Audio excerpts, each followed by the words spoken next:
Touch करना, फिर खाना पे बुलाया, फिर इन्होंने हाथ पकड़ा, ये चीज़ इनकी गलत थी। इन दोनों को इतनी बुरी सज़ा मिलना चाहिए, ये मौत दिखाने लायक न रहे। तो उसमें ये बताने लगे तुम्हें नहीं करना आता है, ऐसे अंगूठी पकड़ रहे कि हाथ पकड़ रहे, हमारी बीवी की इनको टॉर्चर करते ही रहे। शाम को खाना पहले आए ये लोग, पीते हुए अभद्रता का व्यवहार ही करते रहे। हमसे क्या छिपाना है, हम तो महाराज हैं, हम तो यज्ञ कराते हैं, हमसे कुछ छिपा नहीं है। उनको टॉर्चर करते ही रहे। शाम को खाना पहले आए ये लोग, तो हम बाहर बैठे थे, कमरा था, गर्मी ज़्यादा थी। इटावा जिले में जिन यादव कथावाचकों के साथ मारपीट हुई थी, अब उस मामले में नया मोड़ आ गया है। वायरल हुए वीडियो में यादव कथावाचक जिस महिला के पैर छूते हुए दिख रहे हैं, उस महिला रेनू तिवारी ने कथावाचक मुकुटमणि यादव पर गंभीर आरोप लगाए हैं। फिलहाल पुलिस इसकी जांच कर रही है। इटावा में यादव कथावाचकों से बदसलूकी का मामला तूल पकड़ चुका है। हालांकि पुलिस 4 आरोपियों को गिरफ्तार कर चुकी है, लेकिन इस बीच आरोपी पक्ष ने एसपी ऑफिस पहुंचकर पीड़ितों के खिलाफ ऐसे आरोप लगा दिए, जिससे इस मामले में नया मोड़ आ गया है। दरअसल जिस भागवत कथा में यादव कथावाचकों के साथ बदसलूकी हुई थी, उस भागवत कथा में शामिल रही महिला रेनू तिवारी सामने आई हैं।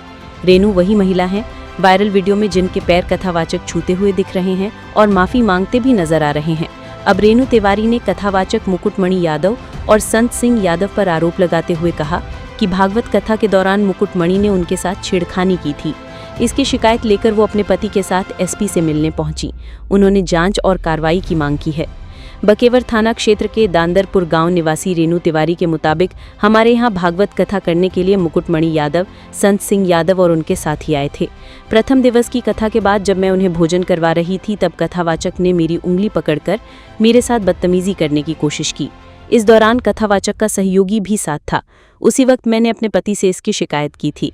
इसके बाद वहां मौजूद लड़कों को गुस्सा आ गया और उन्होंने कथावाचक और उनके साथियों को घेर लिया। रेनू के पति जयप्रकाश तिवारी ने कहा, हम दोनों हरिद्वार में रहते हैं और प्राइवेट नौकरी करते हैं। दांदरपुर गांव में कथा के सिलसिले में आए थे। जैसे ही शाम को उन लोगों ने मेरी पत्नी के साथ बदतमीजी की, तो हम सब लोगों ने उनका विरोध किया। इस दौरान उन्होंने हमें धमकाया और दावा किया कि उनका संबंध एक राजनीतिक पार्टी और उसके नेता से है। ये भी धमकी दी कि घर से उठवा लेंगे। बाद में पता चला कि ये लोग यादव बिरादरी से हैं। इस घटना से हमारे अंदर डर बैठ गया है। हालांकि रेनू और जयप्रकाश ने यह भी कहा कि लोगों को कथावाचकों के साथ गलत सलूक नहीं करना चाहिए था। ये कहीं से भी ठीक नहीं है। फिलहाल मामले की शिकायत अधिकारियों से कर दी है। जांच के बाद कार्रवाई का आश्वासन मिला है। रेनू तिवारी के साथ बड़ी संख्या में ब्राह्मण समाज के लोग मौजूद थे। वहीं इस पूरे मामले को लेकर एसएसपी ब्रिजेश कुमार श्रीवास्तव ने बताया कि महिला की शिकायत का संज्ञान लिया गया है। गंभीरता से जांच की जा रही है। जांच में जो भी सामने आएगा उसी हिसाब से एक्शन। ये इन्होंने पूजा करवाई, तब भी इनका तरीका गलत था और मुझे धीरे धीरे ये शक होने लगी, ये ब्राह्मण किस तरीके के हैं, इनका तरीका ही गलत है। और टच करना, फिर खाना पे बुलाया, फिर इन्होंने हाथ पकड़ा, ये चीज़ इनकी गलत थी। कौन लोग हाथ पकड़ते हैं? यही दोनों। इन्हों पे फिर लड़कों से मैंने बोला, इनसे बोला, इन्होंने बच्चों से बोला, तो दोनों पंडित जो थे, हाँ, तब उनसे माफ़ी मंगवाई। हाँ, ये जो घटना, हम ये चाहते हैं इन दोनों को सज़ा मिलना चाहिए। दोनों को ये फर्जी आधार कार्ड बन के, ब्यास बन के आज मेरा के लाखों का नुकसान कर दिया। भागवत मेरी खंडित हो गई। हम हरिद्वार से अपने मेरे बच्चों की पढ़ाई अड़ाई सब बंद करा के लेके आए। सब कुछ मेरा कम से कम 2 लाख का नुकसान हो गया। ये कौन भरेगा बताओ? इन दोनों को इतनी बुरी सज़ा मिलना चाहिए, ये मौत दिखाने लायक न रहे। आज क्या कहा है एसएसपी ने?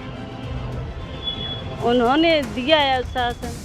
पीड़ित महिला के पति ने मीडिया के कैमरे के सामने कथावाचकों के बारे में जो कुछ बताया है, वो भी हैरान करने वाला है।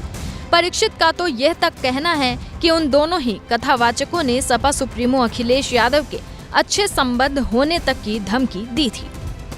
तो ये महाराज जी आए, तो वो जो कलश यात्रा निकलती है, तो उसमें ये बताने लगे तुम्हें नहीं करना आता है, ऐसे अंगुली पकड़ रहे कि हाथ पकड़ रहे, हमारी बीवी की। तो हमने बोला ऐसा क्यों कर रहे? बोला तुम भी तिवारी हो, हम भी तिवारी हैं। हमसे फिर बोले कौन से तिवारी हो? हमसे हम भूदलपुर के तिवारी है। बोले हम मनु के तिवारी हैं। ऐसे ही बस इन्होंने बात की। फिर ये इनको टॉर्चर करते ही रहे। शाम को खाना पहले आए ये लोग, तो हम बाहर बैठे थे, कमरा था, गर्मी ज़्यादा थी, तो कूलर वूलर लगा दिया था, कि महाराज जी रजिस्टर में, तो इनसे भी अभद्रता का व्यवहार ही करते रहे।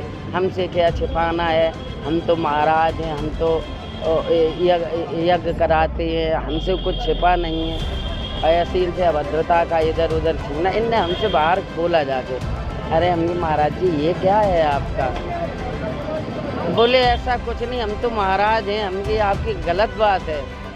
तो जब ज़्यादा बात बढ़ी तो ये हमसे बोले कि हमारे सपा मुखिया से डायरेक्ट हम घर से उठवा लेंगे अगर बदतमीजी देने की कोशिश की। तुम हमें ब्राह्मण समझते, हमें यादव है, हमकी यादव हो कोई भी बने रहो, लेकिन हो तो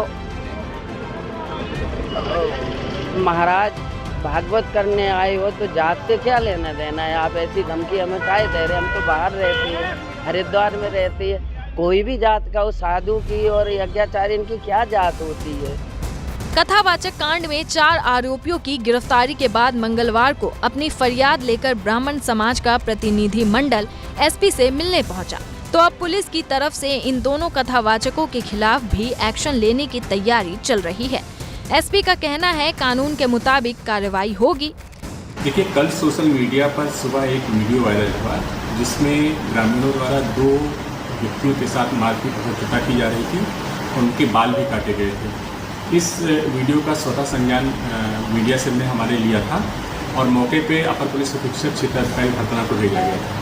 वहाँ जानकारी करने पर ये बात आई कि गांव में एक भागवत कथा हो रही थी जिसमें जो कथावाचक थे उन्होंने अपनी जाति छुपाई हुई है, इसीलिए उनके साथ मारपीट की गई है।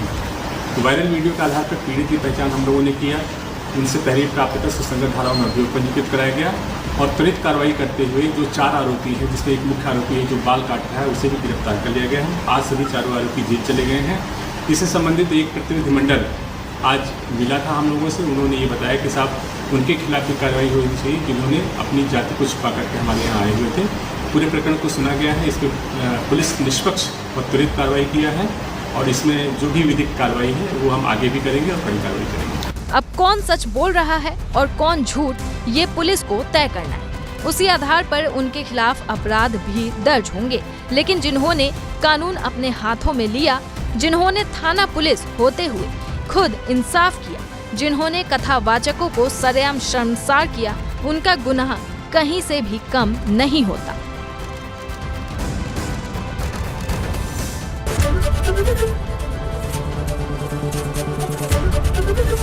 एबीपी गंगा, खबर आपकी, जुबान आपकी।